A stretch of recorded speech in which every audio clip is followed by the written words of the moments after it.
साला पगला गया।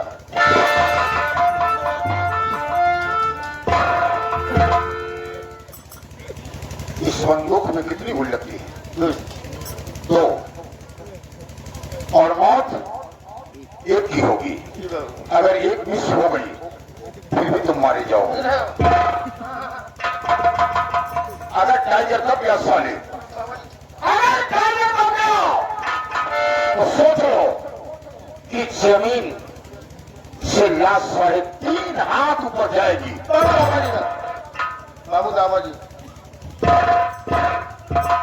बुलावा करे। पार्वती काकी हो,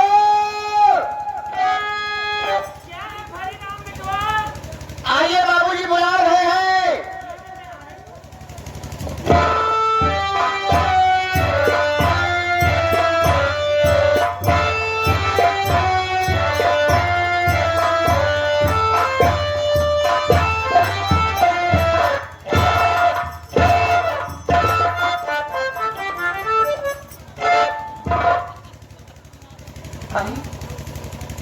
संतोष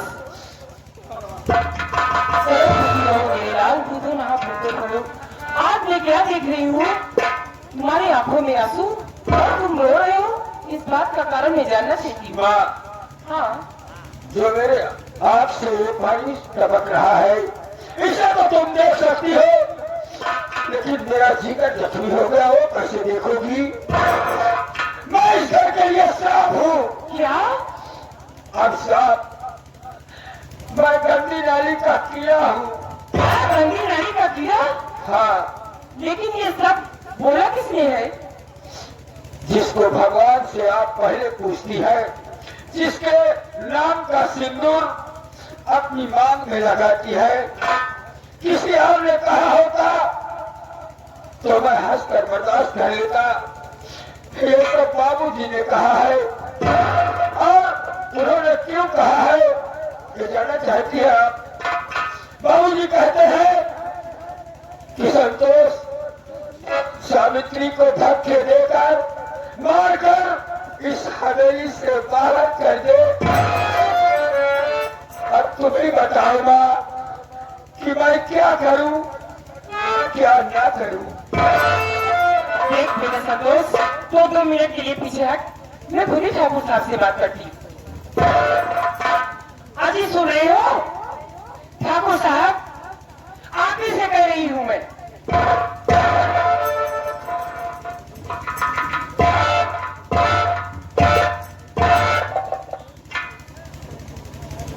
गाय को गला फाड़ रही है।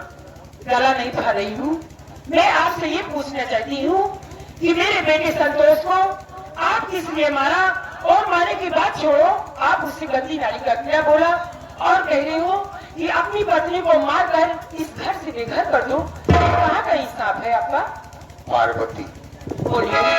तुम नहीं जानती हो, क्या नहीं जानती हूँ? अगर ये हरामजादा सावित्रिया को घर से बेघर कर देगा तो हम इसकी अच्छी सी शादी करेंगे और भी दहेज मिलेगा।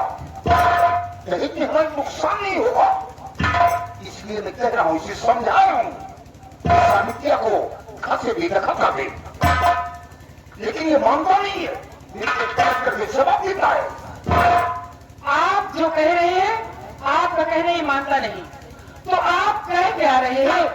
अपनी बीवी को घर से बेघर कर दे, हाँ हाँ, और दूसरी शादी इसकी कर दो, ढेर सारा दहेज लाकर तुम्हारी हवेली में रख दे, तभी तुम्हारी आत्मा को ठंडक मैं चाहता हूँ। अरे तुम समझता हो? और जब वो उसको ब्याह कर लाया था तब आपके आंखों में पर्दा पड़ गया था। पार्वती, क्या है? औरत हो तो औरत के हक में रहो। अगर सोचो कि जूती, अगर जूती हो तो जूती पहनना ही सीखो, सर के ताज को छूने की कोशिश मत करो।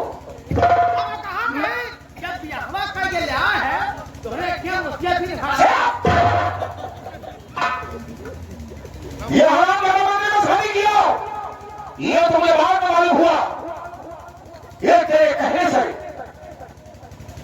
इसका बढ़ावा हो रहा है, इसलिए से समझा दो, नहीं तो सोचो कि तुम्हारे हक में बहुत बुरा होगा।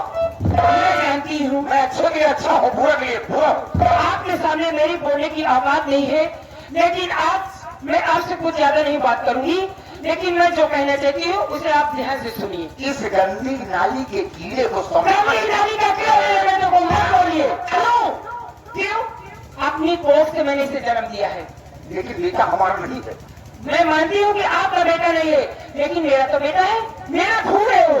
आप अगर मेरे बेटे को मेरे सामने गंदी नाली का कीड़ा बोलते हो तो इस माँ से पूछो कि इस हाल में गुजरती है। तो इतनी दया आती है, क्यों आएगी? मेरे ऊपर दया नहीं आ रही है, फकीर समझा रहा तुम्हें। और क्या करो भाभी तू? ठीक है, मेरी बातों को ध्यान से सुनिए।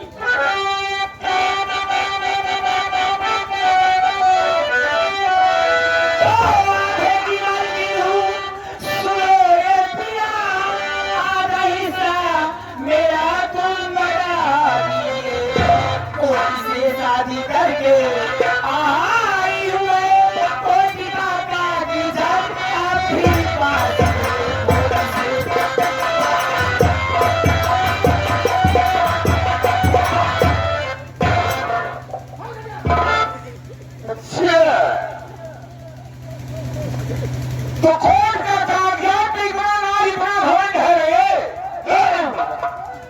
इस कोर्ट कचहरी थाना अदालत की बात करती हो ना, हाँ? उसे जगन्नाथ सिंह जाहिल अपने पॉकेट में रखता है। क्या बोले?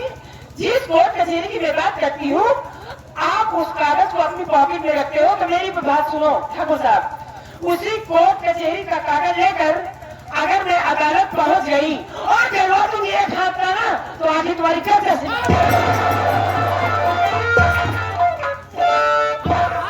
अब ये बात बदल हो जाए।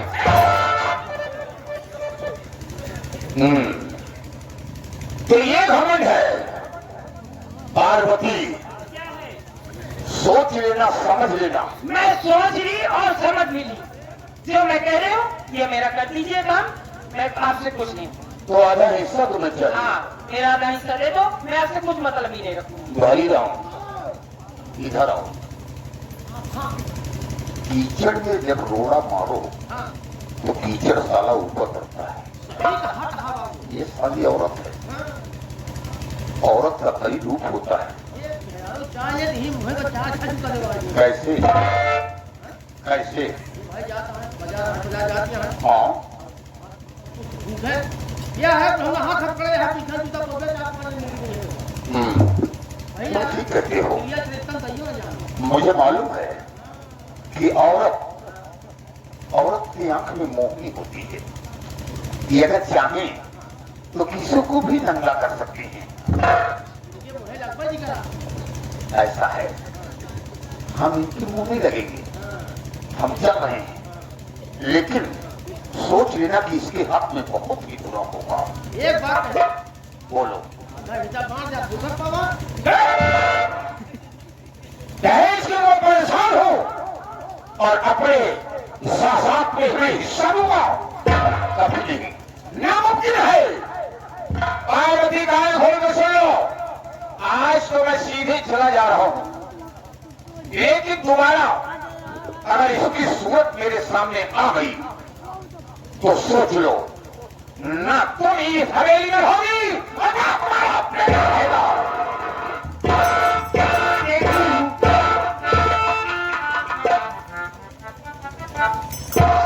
माँ बेटा संतोष, सुना आपने? सब सुन लिया है मैंने। लेकिन माँ इस समय बाबूजी से उलझना ठीक नहीं है। मेरी बात गौर से सुनो, मैं आपसे कुछ कहना चाहता हूँ। क्या कहना चाहती हूँ?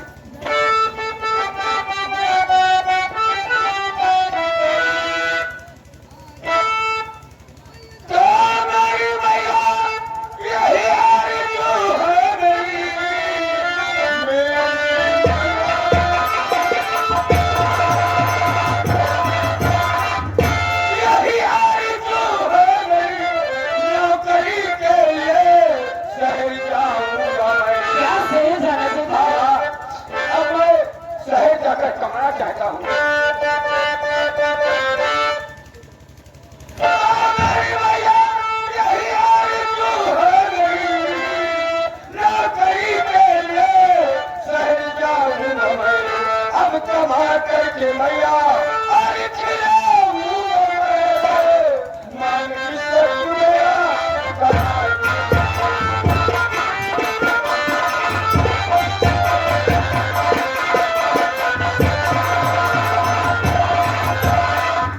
माँ बाबूजी से उलझना ठीक नहीं है और तुम्हारा बेटा ये संतोष कमाने लायक हो गया है और अपने परिवार का बोझ और अपने परिवार की जिम्मेदारी अब मैं स्वयं संभालूंगा। इसलिए मुझे रोको मत मां, बस एक अभिलाषा और एक आरजू है, मेरे बच्चों को बुला दो और मैं मिलना चाहता हूँ और आज ही मैं घर छोड़कर प्रदेश कमाने के लिए जाऊंगा मां। बेटा संतोष, मैं तो कितने अरमानों के साथ तुझे इस घर में लेकर आई थी कि मेरा बेटा पढ़ लिख कर एक इंसान अच्छा बनेगा और अपना भी नाम रोशन करेगा, साथ साथ अपनी माँ का भी। लेकिन मैं क्या जानूं कि इस हवेली में सिर्फ दहेज का लालच है माँ और बेटा तू आज कह रहा कि माँ इस घर को छोड़कर मैं परदेश कमाना चाहता हूँ। माँ परदेश जाकर कमाकर अपने बच्चे और बीवी को साथ तुमको भी खिलाऊंगा। माँ शायद मेरी तकदीर में उस विधाता ने ही लिखा है। ठीक मेरी है, बीवी को और मेरे बेटे को बुला दो माँ। ठीक है मेरे लाल, अगर तू जिद करता है तो ये माँ तुझे रोकेगी नहीं, क्योंकि इस घर से मैं ताने सुन सुनकर बोर हो गई हूँ। आज ही मैं तेरी बीवी को बुलाती हूँ और जैसा हो वैसी तैयारी करना। हरि राम, जाओ मेरी बहू को और मेरे नाती शिवम को बुला कर लेकर आओ, तो तुम्हारी बड़ी माँ बुला रही है। अच्छा काकी हम बुला देते हाँ हैं। जी, काकी के नाती पोता का बुला दी, अब आप ही बुलाए। ए भाऊजी आइए, आपके सासू माँ बुला रही है। अब काकी के नाती पोता शिव भैया के लिए आए आओ। हाँ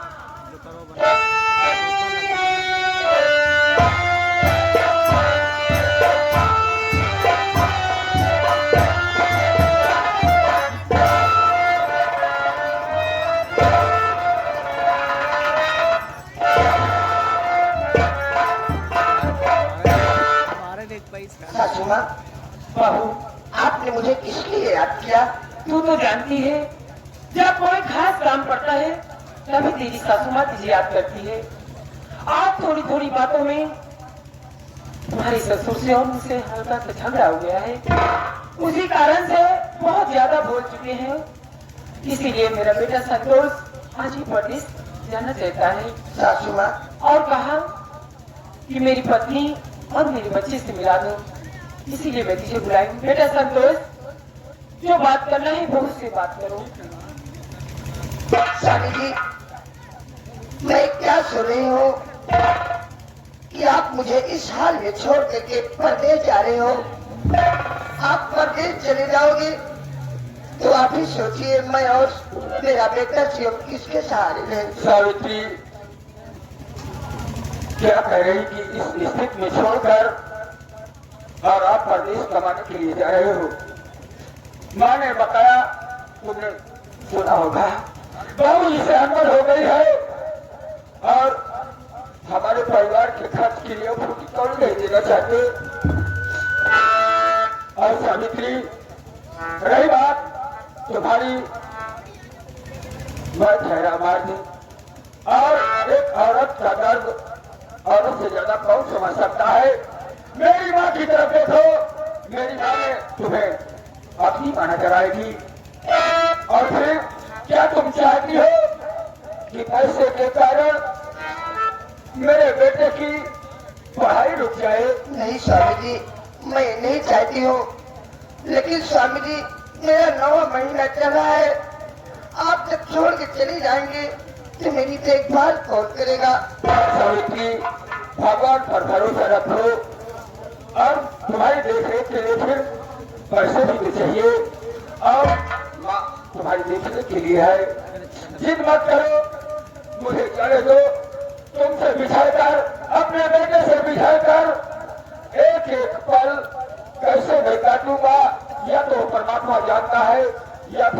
आत्मा जानती है। स्वामी जी, आप जब चाह ही रहे हो तो मैं आपको रोकूंगी नहीं, लेकिन जाने से पहले मैं आपसे कुछ कहना चाहती हूँ। क्या कहना चाहती हो सावित्री? सही है भाई, ठंडी का महीना है, आप ठीक रहने प्रदेश में। बोलो सावित्री।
मेरे स्वामी परदेश कमाने के लिए जा रहे हैं, इनके लिए रास्ते के लिए कुछ नाश्ता बना दूं। देखो बहू, जाइए तुरंत किचन में, रास्ते के लिए कुछ नाश्ता बना दो और 2-3 जोड़ी कपड़े भी पैक कर लेना, ब्रश मंजन सारी पैक रेडी करके तुरंत भेजो भरी राम के हाथ। जैसे आज्ञा सासू। हाँ जाइए।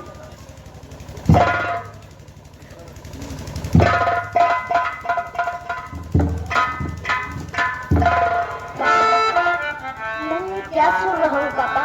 आज आप शहर जा रही हो पापा? हाँ बेटा शिवम।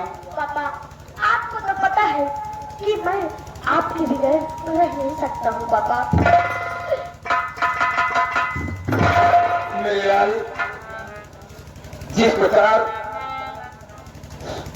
परदेश का नाम सुनकर कि मेरे पापा कमाने के लिए मुझसे दूर जा रहे हैं प्रदेश, तेरी आत्मा तड़प रही है, उसी प्रकार इस बात से पूछ कि तेरे बगैर वहां मेरा मन कैसे लगेगा। लेकिन मेरी व्यवस्था और मेरी मजबूरी को समझने की कोशिश कर मेरी लाल। अगर मैं प्रदेश कमाने के लिए नहीं जाऊंगा तो तेरी पढ़ाई रुक जाएगी, तेरा भविष्य खराब हो जाएगा। कौन अभागा बाप है इस संसार में जो अपने बेटे के भविष्य को खराब करना चाहेगा? मैं चाहता हूँ कि तू मन लगाकर पढ़ और पढ़ लिख कर एक अच्छा इंसान बन और तेरे सहारे तेरी बाप का नाम, तेरी दादी का नाम, तेरे परिवार का नाम रोशन हो, यही मैं चाहता हूँ। अब तू तेरे स्कूल जाने का समय हो गया है, जा बेटी, आशीर्वाद ले और स्कूल के लिए जा। मैं जा रहा हूँ, अपने स्कूल जा रहा हूँ माँ। ठीक है मेरे लाल, समय से स्कूल जाओ और समय से घर आओ, कहीं इधर उधर मत जाना, ठीक है? पढ़े जा, लपत्ता कहाँ ला बेटवा, पढ़े जा। देखा रास्ता में गुल्ली डंडा जी खेले, नहीं तो गोली बहुत खेले। एकदम बच्चा समझ कर रखे हो। अब मेरा भाई नहीं है, कई था 5 साल के यहाँ पर 5 साल का। 5 साल लड़का इतना बड़ा हो। तेरह महाय बढ़ गया अपने माई बाप का नाम रोशन करे। हाँ जा दो जा।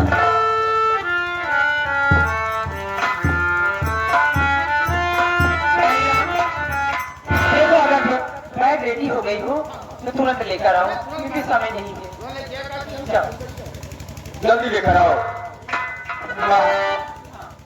आज तेरे आंचल के छाव से तेरा बेटा दूर जा रहा है, क्यों नहीं मेरे लाल? अपनी दया दृष्टि अपने इस बेटे पर बना कर रखना। और माँ तू चिंता मत कर, मैं प्रदेश जाकर दिन रात मेहनत करूंगा, कमाऊंगा और जो मेरे खाने से बढ़ेगा मैं मेहनत करता रहूंगा। मैं बेटा संतोष, हेलो, यहाँ गए श्रीमान। बेटा संतोष, माँ यहाँ की चिंता मत करना मेरे लाल। जब तक तुम्हारी माँ जिंदा है यहाँ की चिंता मत करना। माँ जैसा भी होगा मैं सब संभाल लूंगी मेरे लाल। माँ तू तो संभाल लेगी, लेकिन तू मेरी जननी है। क्यों नहीं? तूने इस बेटे को अपनी कोख में न बाहर रखा, जन्म दिया है, परवरिश किया है, लहू पिलाकर तैयार किया है। कैसे बेटा भूल जाए अपनी माँ को? क्यों नहीं?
मुझे स्टेशन तक छोड़ दिया है। भाई राम, जा मेरे बेटे को स्टेशन तक छोड़ आओ, और जब तक ट्रेन में मेरा बेटा बैठ कर चला न जाए, जब तक वहां से वापस नहीं आना, ठीक है? ठीक है काकी। भैया आओ चलिए रेलवे स्टेशन, चलो लाइन में बैठाएगी गाड़ी, आओ चला जाना। बदतमीज है कि अगर रेलवे में बैठा दोगे तो ट्रेन आएगी तो क्या होगा? ट्रेन में बैठाना है, लाइन पे बिठाने कह रहा है। ये हाँ बहुत जल्दी है, महाकुंभ लगा है, बहुत तगड़ी भीड़ चल जाए, बैठने नहीं मिले न बैठे नहीं न खड़ा हो गए। ये दिन हम गए महाकुंभ नहाए, लैट्रिन होने के कम घुसरी गिरे, और कोई बात तो नहीं हुई। बताइए गंज नहीं बैठे पटना नहीं बैठे। चलो ठीक है, चलो हम लोग चलते हैं।